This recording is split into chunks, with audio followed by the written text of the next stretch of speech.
প্রিয় ভাই, আমার সন্তান, তোমরা যাদের বয়স 16 বছর, তুমি আমার ছেলে, আমার সন্তান। আমার প্রথম সন্তানের বয়স 16 বছর, অতএব 16 থেকে নিচে তুমি আমার সন্তান। আমার দ্বিতীয় সন্তানের বয়স 14 বছর, আমার তৃতীয় সন্তানের বয়স 9 বছর, আমার চতুর্থ সন্তানের বয়স 4 বছর। অতএব 16 থেকে নিচে যারা আমার সন্তান, তুমি এর চাইতে বড় যারা আরেকটু, তোমরা আবার ছোট ভাই। আমি তোমার বড় ভাই হিসেবে বললাম, আমি তোমার বাপ হিসেবে বললাম। এমন বিবেক, নারী দেখে, চুরি দেখে অশ্লীলতা করে, উলঙ্গ দৃশ্য দেখে দোস্ত বন্ধ করে দিও না। দিন যেন মরে না যায়, দিল যেন মরে না যায়। চাহিদা পূরণ হবে না। মোবাইলের বাড়ি চাহিদা পূরণ করতে পারে না। রাস্তার নর্তকী চাহিদা পূরণ করতে পারে না। ক্ষতি করে, শরীর নষ্ট করে, নাপাক করে, যৌবনের ক্ষমতা নষ্ট করে, যৌন সক্ষমতা নষ্ট করে। হারাম বীর্যপাতে আমি স্পষ্ট বলি, আমার যুবক, আমার সন্তান, হারাম বীর্যপাতে মানুষের নিয়ন্ত্রণ থাকে না। স্বামী স্ত্রীর মিলনে মানুষের নিয়ন্ত্রণ থাকে, কারণ ও তো আমার স্ত্রী, বিবাহিত। একদিনই শেষ করলে তো জরুরি না, বুঝেন নাই? কারণ আমি তো জানি আমার বিবি, কিন্তু অসভ্য চরিত্রহীন, ওর কোনো নিয়ন্ত্রণ থাকে না, বুঝেন নাই? ওর কোনো নিয়ন্ত্রণ থাকে না। এই জন্য সে তার বীর্যপাত, যৌন চাহিদা পূরণের ক্ষেত্রে কোনো নিয়ন্ত্রণ বুঝে না, সিস্টেম বুঝে না। এই জন্য কখনো হাত, কখনো নাপাক লজ্জাস্থান, কখনো অস্থির ছবি, কখনো উলঙ্গ দৃশ্য, কোনো বেহায়া নারী, কোনো অসৎ বন্ধুর হারাম সম্পর্ক, কোনো না কোনোভাবে নিজের যৌন চাহিদা নষ্ট করে ফেলে। একদিন অসল, অপদার্থ, অকর্মণ্য একটা দুর্ভাগ্য বদনসিব সন্তান হয়ে দুঃখে দুঃখে মরে। যদি কারো বিশ্বাস না হয়, আমার সাথে চলো। আমার কাছে অনেক ছেলের হোয়াটসঅ্যাপে ভয়েস রেকর্ড আছে, অনেক যুবকের সাথে আমার কথা আছে, সম্পর্ক আছে। তোমার কাছে জীবনও কইতো না, ও যে হাফ প্যান্ট তোমাদের কইতো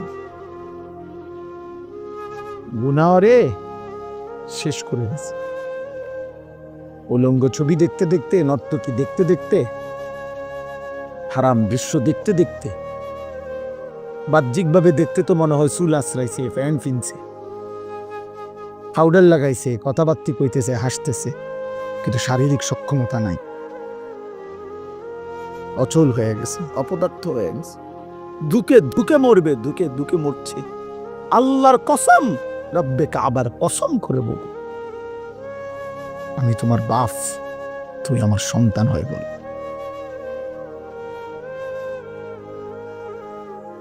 তোমরা বেনামাজি ছেলের এবং মোবাইলে আসক্ত ছেলে, যারা নিয়মিত মোবাইল, বড় মোবাইল ব্যবহার করো, তোমরা এখন দাঁড়াও। আমি একজন ডাক্তার আনি, একজন ইনসাফগার, বিবেক সম্পন্ন একজন ডাক্তার এসে বলুক যে 16 বছরের ছেলের চেহারা এত সাফা ভিতরে থাকার কথা নেই।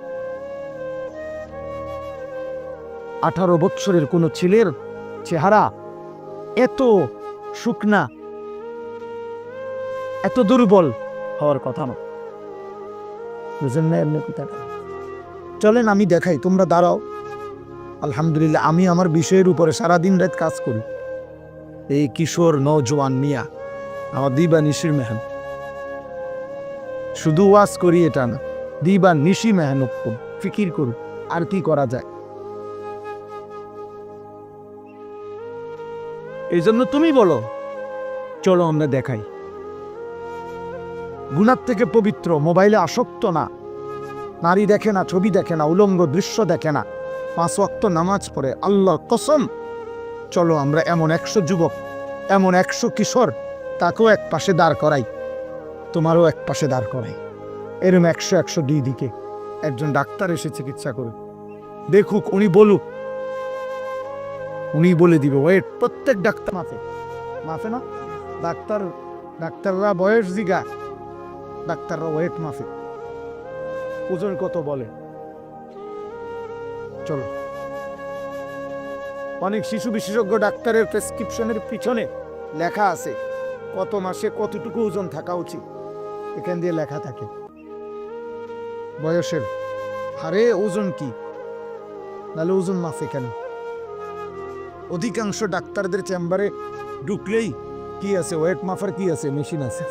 কেন? কি করতেছো বাপ, কি করছো? দাঁড়াও, তাহলে আমরা দাঁড় করাই তোমাগরে। তোমাদের বাবারা তোমাদেরকে দেখুক, তোমাদের সমাজ তোমাদেরকে দেখুক যে গুনাহ তোমাদের চেহারা কি কালো বানাইছে। বেনামাজি জীবন তোমাদেরকে কি পরিমাণ বিভৎস চেহারা বানাইছে।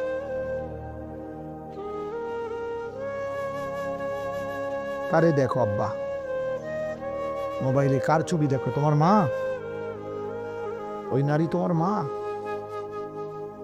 এই বেহায়া, যাকে দেখো ওই বেহায়া নারী ও তোর মা?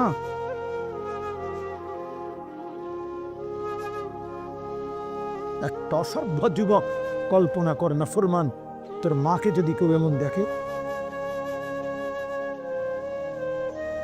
তোর বোনকে যদি কেউ এমন দেখে, তোর বিবাহিত স্ত্রীকে যদি কেউ এমন দেখে, তোর কন্যাকে যদি এমন কেউ দেখে, তোর ফুফিকে যদি কেউ এমন দেখে, তোর খালাকে যদি কেউ এমন দেখে, আল্লাহর কসম, এটা নবীজি সাল্লাল্লাহু আলাইহি সাল্লাম হাদিসে, নবীজি, আমি এটা নিজের থেকে বলি নাই, নবী এক যুবককে এটা বলছে। নবীজির জামানায় এক যুবক নবীজির কাছে জিনার বেবিচারের অনুমতি চাইছিল। ইজান লি বিজিনা, হাদিসের সব এই কিতাব আমার গাড়িতে আছে, ওয়ালা তাকরাবুজ জিনা, এই নামে আমার কাছে একটা কিতাব আছে মোটা, ও কিতাবে আছে। যুবক বলছি, ইয়া রাসূলুল্লাহ, আমাকে জিনার বেবিচারের লজ্জাস্থানের হারাম ব্যবহারের অনুমতি দেন। নবীজি বলছে, যুবক শোনো তো। নবীজি তাকে তখন 5টা কথা বলছে। আফাতুহিব্বুহু লি উম্মিক, আফাতুহিব্বুহু লি ইবনাতিক, আফাতুহিব্বুহু লি উখতিক, আফাতুহিব্বুহু লি আম্মাতিক, আফাতুহিব্বুহু লি খালাতিক। যুবক, তুমি কি পছন্দ করো তোমার মায়ের সাথে কেউ জিনা করুক, তোমার মেয়ের সাথে কেউ জিনা করুক, তোমার বোনের সাথে কেউ জিনা করুক, তোমার খালার সাথে কেউ জিনা করুক, তোমার ফুফির সাথে কেউ জিনা করুক? আল্লাহর কসম ছেলেরা, ওই যুবক বারবার চিৎকার দিয়া বলছে, লা ইয়া রাসূলুল্লাহ, লা লা লা লা লা, না না না না নবী, আমার মায়ের সাথে জিনা করা আমি মেনে নেব না, আমার মেয়ের সাথে না, আমার বোনের সাথে না, আমার খালার সাথে না, আমার ফুফির সাথে না। আল্লাহর নবী বললেন, ওয়ালান নাসু লা ইউহিব্বুনাহু লিউম্মাহাতিহিম ওয়া বানাতিহিম ওয়া খালাতিহিম ওয়া আম্মাতিহিম ওয়া আখাওয়াতিহিম। তাহলে যুবক, কোনো মানুষও চায় না তার মায়ের সাথে কেউ জিনা করুক, তার মেয়ের সাথে কেউ জিনা করুক, তার বোনের সাথে কেউ জিনা করুক, তার ফুফুর সাথে কেউ জিনা করুক, তার খালার সাথে কেউ জিনা করুক। এই নাফরমান যুবক, তুমি যার সাথে জিনা করতে চাচ্ছ, যার উলঙ্গ ছবি দেখছো, সে তো কারো মা, সে তো কারো বোন, সে তো কারো স্ত্রী, সে তো কারো খালা, সে তো কারো ফুফি। ওই মানুষটা তো তোকে মেনে নিবে না রে বাপ।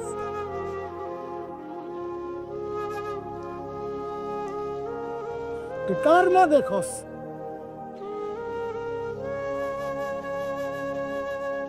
কার মতো চেহারা বানাইছো তুমি? বেনামাজি ছেলেরা দাঁড়াও, দাঁড়া বেটা, দেখি তোদেরকে বেটা। ইনসান এটাকে বলে? মুসলমানের বাচ্চা এমন হয়? মুসলমানের ঘরে জন্ম নিছ? দাঁড়াও, এখন এলে আমি দাঁড় করাই, আমার অনুমতি দেন, আমি দাঁড় করাই। বেনামাজি অসতের চেহারা তো দেখলেই চেনা যায়। বেনামাজি তো অসভ্য, বেনামাজি তো গাদ্দার, এই গাদ্দার রে তো দেখলেই চেনা যায়। বেনামাজি তো বেয়াদব, বেনামাজি তো মুতাকাব্বির, বেনামাজি রাজিম, এমন অভিশপ্ত, এমন বিতাড়িত, মূলত যাকে পাথর মেরে তাড়িয়ে দেওয়া উচিত। শয়তানকে রাজিম কেন বলে? আল্লাহ যেদিন সেজদা দেয় নাই, কোরআন শরীফ আছে, সেদিনই আল্লাহ তাকে বলছে ফখরুজ ফাইন্নাকা রাজিম। আল্লাহ বলছে ইবলিস সেজদা দিলি না, বেরো বাইরে, আজকে থেকে তুই রাজিম। আউযু বিল্লাহি মিনাশ শাইতানির, এই যে এই রাজিম শয়তানকে বলা হয়েছে যেদিন সেজদা দেয় না। আর রাজিম বলে কাকে? শোনো ভাইয়া, তাফসীরের মধ্যে আছে রাজিম মানে হলো ওই ব্যক্তিকে, ওই সত্তাকে বলে রাজিম যাকে মূলত পাথর মেরে মেরে তাড়িয়ে দেওয়া উচিত। আল মাতরুদ, যাকে বিতাড়িত করে দেওয়া উচিত। এই জন্য অর্থটাই রে বলে যে আমি বিতাড়িত শয়তান হতে আল্লাহর কি চাচ্ছি? এ বিতাড়িত শব্দের আরবি কি? রাজিম, যাকে পাথর মেরে বিতাড়িত করে দেওয়া, এই সমাজচ্যুত করা উচিত। এই জন্য রজম এই তাফসীরে আছে, আমি নিজে পড়ছি। এই জন্য ইসলামী শরীয়তে কোন পুরুষ, বিবাহিত পুরুষ যদি স্ত্রীকে বাদ দিয়ে অন্য মহিলার সাথে জিনা করে, তার শাস্তি হলো রজম, পাথর মেরে হত্যা করা। কোন মহিলা যদি বিবাহিত, সে যদি নিজের স্বামী ব্যতীত অন্য কোনো পুরুষের সাথে জিনা করে, তার শাস্তি হলো তাকে পাথর মেরে মেরে হত্যা করা। এইটাকে বলে রজম। রজম এটাকে কি বলে? এইটা যে শব্দ রাজিম, ওই একই শব্দ। বুঝছেন আব্বা? এটা আল্লাহ পাক ওই দিন বলছে যেদিন সেজদা দেয়নি, যেদিন সে সেজদা দেয়নি, এদিন আল্লাহ তাকে বলছে ফাইন্নাকা রাজিম। এজন্য প্রত্যেক বছর এই সেজদাবিহীন নাফরমান শয়তান মুমিনের, ইমানদারের, এত ঘৃণিত মুমিন প্রতি বছর 8 লাখ টাকা খরচ কইরা, 7 লাখ টাকা খরচ কইরা, জীবনের সম্পদ জমাইয়া, কলিজার সবটুকু ঘৃণা নিয়া হজ্জের সফরে টানা 3 দিন এই অভিশপ্ত শয়তানদের পাথর মারে। ওই যে রাজিম, যে ওদের মূলত কি রাজিম, যে এই জন্য পাথর মারে।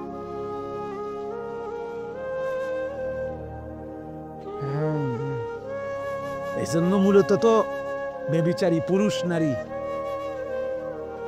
বিবাহিত পরে পাথর মেরে হত্যা করার বিধান শুনি। এবং আল্লাহ বলছে সাবধান, জিনার শাস্তি, বেবিচারের শাস্তি প্রয়োগ করতে গিয়ে 2টা কথা আল্লাহ কঠোরভাবে বলছে কোরআনে।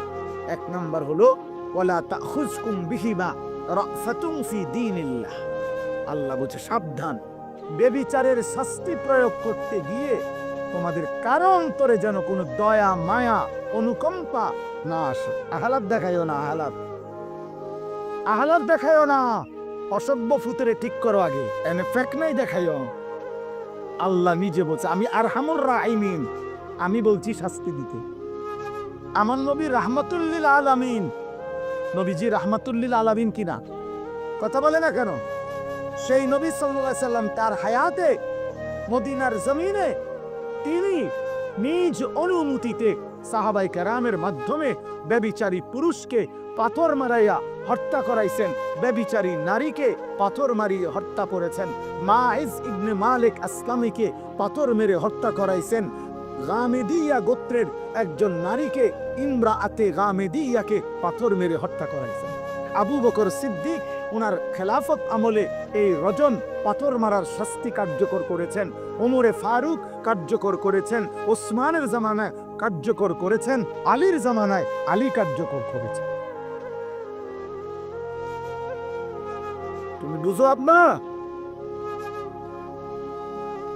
আজ যদি ইসলামী খেলাফত থাকতো, আর যদি আল্লাহর জমিনে কালেমার খেলাফত থাকতো, তো তুমি কোনো নারীর দিকে চোখ তুলবা, চোখ খুললা ফেলতো।